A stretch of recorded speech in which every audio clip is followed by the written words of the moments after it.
የኢትዮጵያ አሜሪካ አምባሳደር ኤርቪን ማሲንጋ በአሜሪካ ኤምባሲ ኦፊሴላዊ በሆነ የማህበራዊ ትስስር ገጻቸው በኩል አንድ ጥብቅ የሆነ መልእክት ይደርሳችሁ ብለዋል።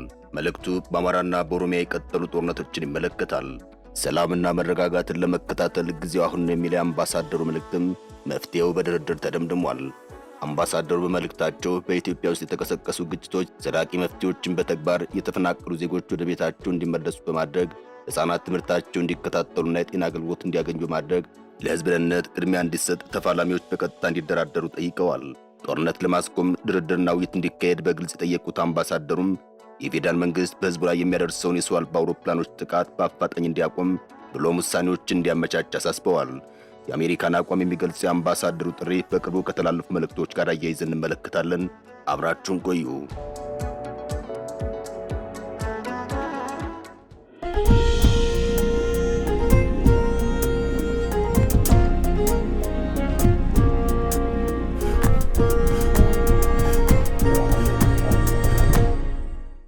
የድርድሩ ጥሪ።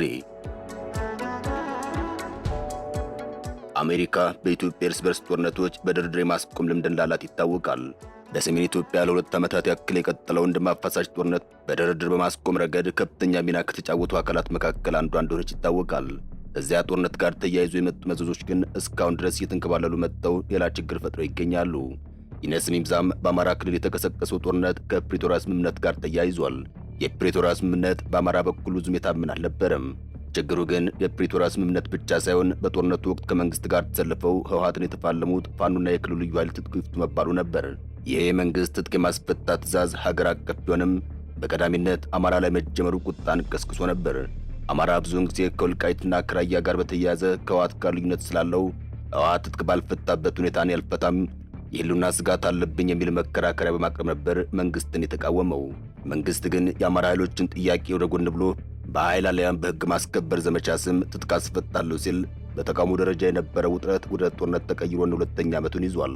ጦርነቱን በከባድ መሳሪያ የታገዘና በሰው አልባ አውሮፕላን ጭምር የተመራ ስለነበር የጉዳቱ መጠን ከፍተኛ ሆኖ ተመዝግቧል። በኢትዮጵያ አሜሪካ አምባሳደር ኤርቪን ማሲንጋ ተፋላሚ ኃይሎች የሰላም ጥሪ ያቀረቡት ከላይ የጠቀስነውን የሰው አልባ አውሮፕላን በዋናነት በመንግስት የሚፈጸም የድሮን ጥቃት ይቁምና የሰላም ድርድር ይደረግ የሚል መልእክት ያዘለ ነው። መልእክቱ ከዚህ ቀደም ከተላለፉት በይዘቱ ጠንከር ያለና ቀጥተኛ ጥሪ የቀረበበትም ነው። ምንም እንኳን አሜሪካ በኢትዮጵያ ውስጥ ጦርነቶች ተደጋጋሚ የሰላም ጥሪዎችን ብታቀርብም በአማራ ጦርነት ዙሪያ ግን የነበራት አቋም ለዘብተኛ የሚባል ነበር። እንዲህ እንዳሁኑ የፋኖ ስም ጠርታ ይፋ የድርድር ጥያቄ ስታቀርብ ይህ ምናልባት ለሁለተኛ ጊዜዋ ቢሆን ነው። በመጀመሪያ የሰላም ጥሪ የፋኖን ኃይል ከሳው ነበር። ክሱ የፋኖ ኃይል ለውይይት በሩን ዘግቷል የሚል ነበር። ይህን ተከትሎም የፋኖ አመራሮች በተናጠል ምላሽ ሰጥተው እንደነበር አይዘነጋም። ከሰጡት ምላሽ ውስጥም መቼ የድርድር ጥያቄ ቀርቦልን ነው ለውይይት በር ዘግቷል የተባለ ነው የሚል ነበር። በወቅቱ የፋኖ ኃይል በአንድ አደረጃጀት ስላልነበር የድርድር ጥያቄዎችን ለመቀበል ዝግጁ አልነበረም። ቅድሚያ አደረጃጀቱ ይፈጠርና ከዚያ በኋላ ስለ ድርድር ያለን አቋም ገልጻለን የሚሉ የፋኖ አመራሮችም ነበሩ። አሁን የፋኖ አደረጃጀት ተፈጥሯል። የተፈጠረው አደረጃጀት አንድ ሳይሆን ሁለት ነው። ይሄ ከቀደመው ጊዜ የተሻለ ቢሆንም ሁለቱ አደረጃጀቶች በአሜሪካ የድርድር ጥያቄ ያላቸው አቋም ለማወቅ ምላሻቸውን መጠበቅ በቂ ነው። ምላሽ ለመስጠት የአምባሳደሩን ጥያቄ ማወቅ ተገቢ ነው። ጥያቄው ዩናይትድ ስቴትስ የፋኖ ኃይሎች ተጨባጭና ሰላማዊ ግብ ያላቸው ጉዳዮች እንዲያቀርቡ በአጽንኦት ትጠይቃለችም ይላል። በተጨማሪም በኦሮሚያ የሚካሄደውን ጦርነት ለማስቆም የኦሮሞ ነጻነት ሰራዊት የተጀመረው ድርድር እንዲያስቀጥል አሳስበዋል። ሰላምና መረጋጋትን ለማስፈን መጣር ያለብን ጊዜው አሁን ነው ሲሉ አምባሳደሩ መልእክታቸውን ደምድመዋል። አምባሳደሩ ይህን መልእክት ያስተላለፉት ወደ ትግራይ አምርተው ከህወሓት ከፍተኛ አመራሮች ጋር መክረው ከተመለሱ በኋላ ነው። አምባሳደሩ ወደ ትግራይ ያመሩት ከዚያ ቀደም ብሎ የተላለፉ የአሜሪካ መልእክቶች ያጠናክራሉ። የትራምፕ የአሜሪካ አቋም 47ኛው የአሜሪካ ፕሬዝዳንት ዶናልድ ትራምፕ በኢትዮጵያ ጉዳይ ያዙት አቋም እየለየለት ይመስላል። ፕሬዝዳንቱ በግድቡ ጉዳይ ያላቸው አቋም ከኢትዮጵያ ተቃራኒ የነበረ ቢሆንም አሁን ጊዜ የግድቡ አጀንዳ ሳይሆን የወደብ ስለሆነ ምናልባት የኃይል አስተላለፍ ሊቀይር ይችላል። በእርግጥ በቀይ ባህር የአሜሪካ አቋም ይታወቃል። እንደ ቻይና ያሉት ተፎካካሪዎቿ ለኢትዮጵያ ድጋፍ በመስጠታቸው ምክንያት እንጂ አሜሪካ ኢትዮጵያ ከቀይ ባህር ከሚገፉ ውስጥ አንዷ ነበረች። በየመን ሁቲ ታጣቂዎች ጥቃት እየተባባሰ መምጣት ግን ከአሜሪካ አስተላለፍ አንጻር ለኢትዮጵያ ጥሩ አጋጣሚ ይፈጥራል። ወይም የትራምፕ አሜሪካ በኢትዮጵያ ያዘችውን አቋም ይቀይራል እንደማለት ነው። ምክንያቱም አሜሪካ አሁንም እንደቀደመው ጊዜ በኤርትራ ላይ ተጽዕኖ ማድረጓን ስለቀጠለች። እንደሚታወቀው አሜሪካ በአሁኑ ሰዓት ብዙዎች እያነጋገረ ባለው የኢትዮ ኤርትራ ጉዳይ በአጭር ጊዜ ውስጥ ተከታታይ መልእክቶችን ልካለች። መልእክቶቹ የኢትዮጵያን ውስጣዊና ውጫዊ ችግሮች ተመርኩዘው ይድረስ የተባሉና ጥብቅም ናቸው። በቅርቡ ከወደብ ጋር ተያይዞ እየመጣ ያለውን ቀጠናዊ አደጋ በተመለከተ በዋናነት የኢትዮ ኤርትራ ውጥረት ሊፈነዳ ጫፍ ላይ ደርሷልና አሁኑኑ መፍትሄ ፈልጉለት ስትል በሕግ መወሰኛ ምክር ቤቷ በኩል ጥብቅ መልእክት መላኳ ይታወሳል። እሱን ተከትሎ የኤርትራ መንግሥት ለጦርነት ዝግጅት ማድረጉን በመግለጽ አሳስባም ነበር። በዚህ አሜሪካ ክስ የተበሳጨች ኤርትራ ከኢትዮጵያ ጋር አልዋጋም፣ የመዋጋት ፍላጎት የለኝም ስትል አስተባብላለች። መሬት ላይ ያለው እውነታ ግን ኤርትራ እንደገለጸችው አይነት አልነበረም። ኤርትራ በአይነቱ ልዩ የሆነ ወታደራዊ ክተት ከማወጇን ባሻገር በኢትዮጵያ የቀጠሉ የውስጥ ግጭቶችን ለመጠቀም እጇን ማስረዘሟ ይነገራል። ስሟ ከፋኖና ከህወሓት ጋር አብሮ እየተነሳም ይገኛል። እንዲህ አይነቶቹ አስተላለፎች ሌላ ጦርነት ሊያስከትሉ እንደሚችሉ ያሰጋት አሜሪካም ከአንድም ሁለት ሶስት ጊዜ ተከታታይ መልእክቶችን ልካለች። ከሰሞኑ በኢትዮጵያ አሜሪካ አምባሳደር ኤርቪን ማሲንጋ ወደ ትግራይ አምርተው ከህወሓት ከፍተኛ አመራሮች ጋር መክረው ተመልሰዋል። አምባሳደሩ ወደ ትግራይ ባመሩበት ሰዓት የህወሓት አክቲቪስቶች በአስመራ ከኤርትራ መንግስት የፕሮፓጋንዳ ክንፎች ጋር እየዶለቱ ነበር። ነገሩ ከሚነገረው በላይ ከባድ እየሆነ መጥቷል። የኃይል አስተላለፎቹ በመጨረሻ ጦርነት እንዳይፈጥሩ ያሰጋል። አሜሪካ ግን የኤርትራ መንግስት ዓላማ ለመቅደም በሚመስል መልኩ ወደ ኢትዮጵያ ዙራለች። የኤርትራ መንግስት ዓላማ የታወቀ ነው፣ ከኢትዮጵያ ጋር ከተጋጨው ብቸኛ መፍትሄ በውስጥ ያሉት ተቃዋሚ ኃይሎችን መያዝ ነው የሚል ሆኗል። ይህን ከዚህ ቀደም ከደርግ ጋር በነበረው ጦርነት አድርጎት ውጤት አስገኝቶለትም ነበር። አሁን በዚያው መንገድ የመቀጠል አዝማሚያ አሳይቷል። መረጃዎች የሚያመላክቱት የኃይል አስተላለፉን ነው። ኤርትራ በህወሓትና በፋኖ መሃል የአሜሪካ የሕግ መወሰኛ ምክር ቤት የውጭ ጉዳዮች ቋሚ ኮሚቴ በቅርቡ ባካሄደው አንድ ውይይት የኢትዮ ኤርትራ ውጥረት በእጅጉ እንደሚያሳስበው አጽንኦት ሰጥቶ ነበር። በኢትዮጵያና በኤርትራ መካከል በአሁኑ ወቅት እየፈነዳ ያለው ውጥረት ከቁጥጥር ውጭ የሆነ መምጣቱን በመግለጽ የአሜሪካ አቋም ይፋ ሆኗል።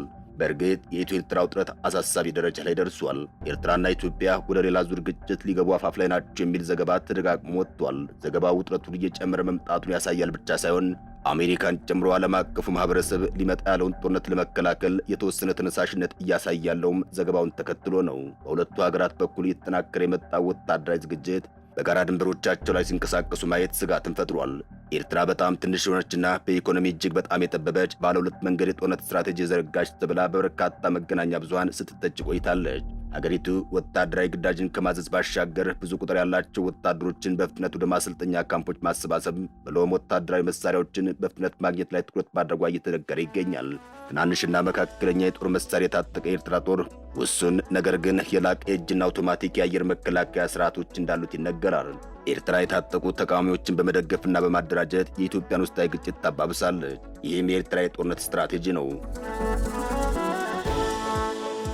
ኤርትራ ከህወሓት በኋላ ቀደም ባለው ጊዜ የኢትዮጵያ ተቃዋሚ ድርጅቶች እንደ ኦነግ፣ ኦብነግ፣ ግንቦት ሰባትና የሲዳማ ነጻነት አውጪ ግንባርን ትደግፍ ነበር።